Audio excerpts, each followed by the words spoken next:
ધાંગધ્રા શહેરના જોગાસણ વિસ્તારમાં લગ્ન પ્રસંગ ભોજન સમારંભ બાદ પોઈઝન અસર થતાં 30થી વધુ લોકોને સારવાર માટે ખસેડવામાં આવ્યા. 30 લોકોને ફૂડ પોઈઝનની અસર થતાં ધાંગધ્રા સરકારી હોસ્પિટલ ખાતે ખસેડવામાં આવ્યા હતા, જેમાંથી 2 બાળકો સહિત તબિયત બગડતા તાત્કાલિક સુરેન્દ્રનગર સરકારી હોસ્પિટલ ખાતે રિફર કરવામાં આવ્યા હતા. અન્ય 8 વ્યક્તિઓ હળવદ ખાતે ભોજન લીધા બાદ પરત ફર્યા હતા. એમને પણ ફૂડ પોઈઝનની અસર થતાં હળવદ સરકારી હોસ્પિટલ ખાતે સારવાર અર્થે ખસેડવામાં આવ્યા. 20 બાળકો 9 વ્યક્તિ હાલ ધાંગધ્રા સરકારી હોસ્પિટલ ખાતે સારવાર લઈ રહ્યા છે.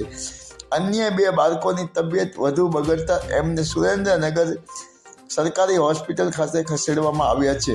અન્ય 8 વ્યક્તિ હળવદ સરકારી હોસ્પિટલ ખાતે સારવાર લઈ રહ્યા છે. ધાંગધ્રા નગરપાલિકાના પ્રમુખ અને ટીમ તાત્કાલિક મદદરૂપ થવા ધાંગધ્રા સરકારી હોસ્પિટલ ખાતે દોડી આવ્યા હતા અને નગરપાલિકાની 2 એમ્બ્યુલન્સ સ્ટેન્ડ બાય રાખવાની સૂચના આપવામાં આવી હતી.